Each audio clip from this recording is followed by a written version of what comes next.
They said he wasn't good at studying, but just one class was enough for his memory to surprise everyone. What seemed like a lost cause transformed into a story of discovery, courage, and a talent that the world had not yet seen shine. In the hot environment of Ashland, Arizona, where colonial streets contrasted with the modern buildings of State University, Matthew Goodwin walked with a lost gaze, oblivious to the sounds and colors that filled the city. At 14, his absent expression was already his trademark at Jefferson Middle School, an institution where his name was synonymous with failure. "Goodwin, daydreaming again?" Mrs. Harrison's authoritative voice echoed in the classroom, provoking stifled laughter among his classmates. "Could you repeat what I just explained about linear equations?" Matthew blinked in confusion. His large dark eyes reflected an inner universe that nobody understood. He could remember the teacher's flowered dress, the exact ink stains on the blackboard, and even the conversation that Jason and Laura were having at the back of the room about a weekend party. But the equations, they had simply slid in front of him without finding anywhere to anchor in his mind. "I don't know, teacher," he replied in a barely audible voice. "Of course you don't know," sighed the teacher. "How could you know if you never pay attention?" The principal's desk, Susan Goodwin, Matthew's single mother, listened with a tired expression while Principal Jacobs reviewed her son's academic record. "Mrs. Goodwin, this is the second time Matthew has failed the year. Teachers constantly report his lack of attention. He has severe difficulties with basic mathematics, and his participation is practically non-existent." The man adjusted his glasses. "We recommend a complete neurological evaluation." Susan clutched her worn purse. The overtime hours at the textile factory barely covered household expenses, and now this. "Do you think there's something wrong with my son's head?" she asked, her voice breaking. "It's not that there's something wrong, Mrs. Goodwin, but he might have some learning disorder that explains his behavior. We believe it could be severe attention deficit, perhaps combined with dyslexia." 2 weeks later, the diagnosis confirmed the principal's suspicions. Severe attention deficit with suspected dyslexia. Susan contemplated the paper with the official seal while Matthew, sitting at their small dining table, drew complex patterns in a notebook. "Maybe you should leave school, honey," whispered Susan. "Perhaps you could learn a trade, something practical." Matthew didn't respond. In his mind, he was reviewing word for word the conversation he had overheard that morning between the principal and the secretary about his case. "It's a shame, he really seems like a good kid, but there's not much we can do if he doesn't have the capacity." The change came unexpectedly with the start of the new semester. Professor Oliver Mitchell, recently arrived from the capital to teach history, entered the classroom with contagious energy and a completely different methodology. "Forget about memorizing boring dates," he announced enthusiastically as he walked around the room. "History is the most exciting narrative ever told. These are stories of real people who changed the world. We're going to tell them as if we were chroniclers of the time." During the following weeks, something extraordinary began to happen. While Professor Mitchell turned the fall of ancient civilizations into a vivid narrative, Matthew began to raise his gaze. His eyes, usually unfocused, followed every gesture, every intonation. One afternoon, after a particularly intense class about the Civil War, the professor proposed an exercise. Each student had to narrate a fragment of the history seen weeks earlier. "Goodwin," said Mitchell, surprising everyone by choosing the least participative student. "Could you tell us something about Abraham Lincoln?" An uncomfortable silence invaded the classroom. Some students exchanged mocking glances, awaiting Matthew's usual failure. Jason, the unofficial leader of the group, simulated an exaggerated yawn. But then something unexpected happened. Matthew slowly stood up and began to speak. His voice, normally timid, acquired the same passionate tone that the professor had used 3 weeks earlier. Not only did he repeat the historical facts with millimetric precision, but he reproduced exactly the same anecdotes, voice inflections, and even the jokes that Mitchell had interspersed in his original explanation. For 5 minutes, the room remained in absolute silence. Even Jason had dropped his disinterested pose and was looking at Matthew with his mouth half open. "Incredible," murmured the professor when Matthew finished. "Absolutely incredible. Goodwin, could you stay for a moment after class?" While the other students left commenting on what had happened, Matthew remained in his seat, confused by the reaction he had provoked. "Do you know what you have, young man?" asked Mitchell, sitting across from him. "An eidetic memory. Photographic. Some call it. You can remember with absolute precision what you see and hear. You're extraordinary, Matthew. Extraordinary." No one had ever told him anything like that. Throughout his life, Matthew had been the slow one, the distracted one, the one with no future. Now this professor was using words like extraordinary to describe him. "But I'm bad at math," objected Matthew, "and at spelling, and at everything else." Mitchell smiled. "That doesn't mean you're not brilliant, but that your mind works differently. What for others is a defect could be your greatest virtue. We just need to find how to use it." That night, for the first time in years, Matthew couldn't sleep. But it wasn't the usual anxiety that kept him awake, but a new and intoxicating sensation: hope. The next day, Professor Mitchell was waiting for him with a proposal that would change his life forever. Professor Mitchell's proposal was as simple as it was revolutionary: to participate in a pilot neuroeducation project that he was starting in collaboration with researchers from State University. "I want you to use your extraordinary memory to create mental maps about complex topics," he explained as they walked through the school courtyard. "I don't understand how it could be useful," confessed Matthew, dragging his feet across the concrete floor. "I just repeat things. I don't really understand them." "You're wrong," Mitchell replied firmly. "Your brain processes information differently, but that doesn't mean you don't understand it. You just need to find your own method." Susan received the news with skepticism mixed with a spark of hope. "Do you really believe my son has something special?" she asked incredulously when the professor visited her modest house near the Lincoln Market. "I don't believe it, Mrs. Goodwin. I'm completely sure," affirmed Mitchell. "Your son can remember entire conversations word for word after weeks. He can describe details that I myself didn't remember having mentioned. It's extraordinary."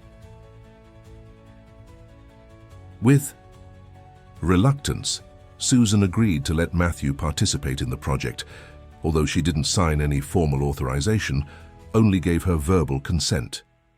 "If this helps him feel better about himself, go ahead," she conceded, fearing deep down that it would be just another disappointment in her son's life. During the following weeks, Matthew began attending sessions after classes. The professor showed him historical documentaries, read him passages from complex books, and taught him techniques to organize all that information into visual maps. At first, progress was slow. Matthew remembered everything, but he struggled to establish meaningful connections between the data. However, the transformation began to manifest. One afternoon, while Principal Jacobs was visiting the classroom, to evaluate the project, Matthew surprised everyone by presenting a detailed oral summary about Native American influence in Arizona, a topic they hadn't even studied yet. Not only did he remember facts, now he could relate them, create his own narratives, and explain complex concepts with amazing clarity. The principal, amazed, changed his initial skeptical attitude. "Impressive, Goodwin. I never imagined," he paused, clearly reconsidering his opinion about the student. "Professor Mitchell was right about you." That small victory had unexpected consequences. The school administration, seeing an opportunity to improve its image, began promoting Matthew as a success story. Soon they invited him to present his mental maps to other groups, photographed him for the school bulletin, and even recorded a video for the local educational channel. "Look at the genius parrot," Jason mocked during recess, imitating the principal's voice. "Repeats everything like a parrot, but still can't solve a simple equation." The nickname spread quickly among the students. "Genius parrot," they called him with laughter as he passed through the hallways. What should have been a moment of recognition became another form of isolation. Matthew, overwhelmed by the unwanted attention and renewed mockery, began to question himself. One afternoon, after another particularly difficult session where he was presented as a curiosity to educational visitors, he made a drastic decision: "I don't want to continue with the project," he told Professor Mitchell, his eyes fixed on the ground. "Thank you for everything, but this isn't working." Mitchell tried to convince him, but Matthew remained firm. The news quickly reached the FOM administration, where Principal Jacobs, furious about losing his new star, discovered that the professor had never obtained a formal authorization from Susan to integrate Matthew into the project. The consequence was immediate and devastating. Mitchell was temporarily suspended from his duties for having acted without the proper protocols. When Matthew found out, the weight of guilt was added to his growing isolation. "I don't want to go back to school," he confessed to his mother while they were having beans and rice for dinner. "Everything was better when nobody noticed me." Susan observed her son with a tight heart. "You have to keep going, honey. Life isn't always fair, but we have to continue." During the following weeks, Matthew returned to his old pattern of apparent distraction and zero participation. The teachers, who had briefly glimpsed his potential, gradually returned to their initial perception, a lost cause. The only difference was that now he spent recess hours hidden in the library, the only place where he didn't hear the nickname. That hurt him so much. It was there that he met Mrs. Martha Williams, an elderly librarian who had returned as a volunteer after her retirement. "What are you doing hidden among these old books, young man?" she asked him one day, while observing him seated in the farthest corner, running his fingers over the pages of an ancient atlas. "I like the tranquility," Matthew responded without raising his gaze. Mrs. Williams, with the wisdom that only years provide, didn't insist. Instead, she simply placed a pile of books next to him. "If you're going to be here every day, you might as well help me organize this mess," she commented casually. "This old cataloging system is chaos, and my eyes aren't what they used to be." Without realizing it, Matthew found a new purpose in that forgotten library. Each day after classes, he helped Mrs. Williams reorganize the collection. What began as a simple task soon transformed into something much more significant when the librarian discovered, amazed, that Matthew could remember exactly where each book was, who had written it, and what its content was after having seen it just once. "I've never seen anything like this," commented Mrs. Williams, while observing Matthew reorganize an entire section without consulting the classification system. "Once, for you have an extraordinary gift, child." "Or a curse," murmured Matthew. "It's useless to remember everything if I can't use it for something important." The elderly woman smiled with tenderness and wisdom. "It's not the gift that matters, but what you decide to do with it," she responded, adjusting her glasses. "And I think it's time for the world to know what you can really do." Matthew looked up, intrigued. He couldn't imagine that that conversation in the silent library would be the beginning of the greatest transformation of his life, nor that Mrs. Williams was about to open a door that would forever change his destiny. "What do you mean?" he asked, genuinely curious. Mrs. Williams' eyes shone with a mixture of enthusiasm and determination. "Did you know that before being a librarian, I worked for 30 years in research on cognition and memory?" she revealed. "And next week, there's a very important symposium at the university on that topic. I think you should come with me." The Franklin Auditorium of State University was buzzing with activity. Researchers, academics, and graduate students from all over the country had gathered for the National Symposium on Cognitive Neuroscience. Among the crowd of white coats and formal suits, Matthew felt completely out of place with his worn school uniform. "I shouldn't be here, Mrs. Williams," he whispered nervously, while observing the complex scientific posters that decorated the lobby. "These people they're important." The librarian adjusted her colorful scarf and gave him an affectionate pat on the shoulder. "And so are you, young man. You just don't know it yet." During the first session, Matthew listened, fascinated, to a neuroscientist explaining the mechanisms of spatial memory. The speaker, Dr. Edward Collins from UCLA, presented slides about research related to mnemotechnics applied to architecture. The Mind Palace technique allows ordinary people to remember astonishing amounts of information by associating it with physical spaces they know well, the doctor explained. "Imagine what someone with eidetic memory could achieve using this method." Mrs. Williams exchanged a knowing look with Matthew, When the speaker finished and asked for questions, the librarian raised her hand decisively. "Dr. Collins, what would you think of a small practical demonstration?" she proposed, ignoring the panicked look Matthew gave her. "I have with me a young student with natural eidetic memory. Perhaps he could briefly tour the building and then describe its details." A murmur of interest ran through the auditorium. Dr. Collins, intrigued but skeptical, agreed. "True eidetic memory is extremely rare," he commented while adjusting his microphone. "It would be fascinating to verify it." Before he could protest, Matthew was guided by an assistant for a 5-minute tour of the facilities. Back in the auditorium, trembling with nerves, he found himself in front of the microphone with hundreds of expectant eyes fixed on him. Just describe what you saw, honey," encouraged Mrs. Williams from the first row.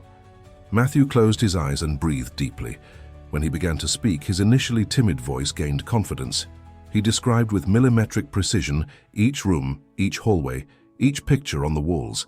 He mentioned the exact number of steps in each flight of stairs, the precise location of emergency exits, even details as tiny as a Y-shaped crack in the wall of the 3rd floor or the initials engraved on a bench near the interior garden. When he finished after 15 uninterrupted minutes, the silence in the auditorium was absolute. It was Dr. Collins who broke the collective trance with an enthusiastic applause that soon turned into an ovation. "Extraordinary, simply extraordinary," exclaimed the scientist, approaching Matthew. "What's your name, young man?" "Matthew Goodwin," he responded, still overwhelmed by the reaction. What followed was a whirlwind of events. A group of researchers from the university, led by Dr. Isabel Bennett, proposed including Matthew in a longitudinal study on exceptional memory. "We could develop specific educational methods based on your unique way of processing information," the doctor explained enthusiastically. "It would be revolutionary for the education of children with different abilities." The news quickly reached Susan, who reacted with a mixture of pride and apprehension. "I don't want them experimenting with my son," she firmly told Mrs. Williams when she communicated the proposal. "He's been through enough." "It's not about experimenting with him, Susan," responded the librarian. "It's about giving him the opportunity to understand his own potential." The conflict between protection and opportunity created a palpable tension in the small Goodwin home. Matthew, listening to the discussion from his room, made a decision that would surprise everyone. Instead of waiting for the adults to decide his fate, he organized on his own a presentation in the school library. He invited Principal Jacobs, his teachers, some researchers from the university, and of course his mother and Mrs. Williams. He also insisted that Professor Mitchell, who was still suspended, be invited. On the day of the presentation, the small library was unusually full. Even Jason and his group, moved by curiosity, had sneaked into the back of the room. With a confidence that no one had seen in him before, Matthew stood in front of everyone. "For years I believed there was something wrong with me," he began, his voice clear and firm. "Everyone told me so. I was slow, distracted, a lost cause." He paused, looking directly at the principal and some teachers who lowered their gaze, uncomfortable. "But there was nothing wrong with me. I was just different," he continued. "My mind works in a way that doesn't fit with the traditional educational system. And I'm sure I'm not the only one." During the next hour, Matthew not only explained how his memory worked, but demonstrated how he had developed his own techniques to connect that extraordinary memory with practical learning. He had created a system of visual associations that now allowed him to understand mathematical concepts that previously seemed incomprehensible to him. To everyone's amazement, he solved complex equations on the blackboard that didn't even correspond to his educational level. "I don't memorize formulas," he explained. "I visualize how numbers relate to each other." When he finished his presentation, the silence in the room was so deep that the buzz of the old ceiling fan could be heard. It was Professor Mitchell who broke the silence. "This," he said, standing up with visible emotion, "is what it means to be a true educator, not molding students to fit into our system, but helping them discover their own path." The following months brought significant changes. Principal Jacobs, impacted by the presentation, reinstated Professor Mitchell and approved a pilot program of adaptive education inspired by Matthew's experience. Dr. Bennett and her team began to collaborate regularly with the school, turning that small neighborhood school into a laboratory of educational innovation. But the deepest change occurred when Matthew was invited to participate in a cognitive accessibility project for older adults. His ability to simplify complex information proved ideal for creating educational materials adapted for elderly people. In community centers in Ashland, Matthew began teaching seniors how to use new technologies, translating complicated concepts into accessible language. "I never thought this child who seemed so lost would end up teaching us," commented an emotional teacher while observing Matthew patiently explaining the use of a tablet to a group of senior citizens. Recognition came in the form of a full scholarship to study neuroscience at Berkeley University. The academic council of the prestigious institution had learned about his case through an article published by Dr. Bennett and were impressed, not only by his exceptional memory, but by his ability to apply it for the benefit of others. The news shocked the entire school community. To everyone's surprise, especially his mother's, Matthew announced his decision during the end-of-year ceremony. "I deeply appreciate this opportunity," he said in front of the microphone, with a maturity that contrasted with his barely 16 years. "But I've decided to stay in Ashland." A murmur of amazement ran through the auditorium. Susan looked at him, confused, from the first row. "For years I felt like a stranger, like someone who didn't fit in anywhere," continued Matthew. "Now I know there are many other children and young people who feel the same way. My place is here, helping them discover that being different doesn't mean being less." Instead of going to Berkeley, Matthew accepted a local scholarship to study educational psychology while continuing to collaborate with the educational project he had inspired.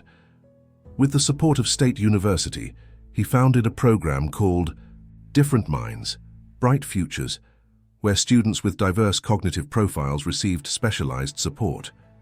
Years later, when a journalist asked him why he had rejected that international opportunity, Matthew responded with the same phrase he had heard from Mrs. Williams in that library that changed his life. "True genius isn't in having an extraordinary mind, but in having the courage to use it to transform your reality and that of those around you.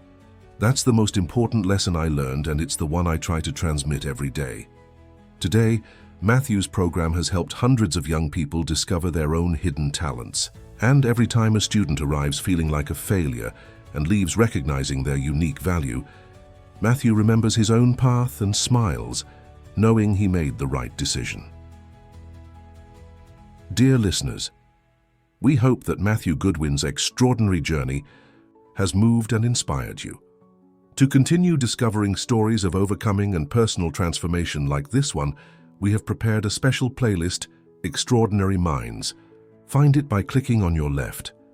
If this story touched your heart, don't forget to subscribe to our channel and like the video.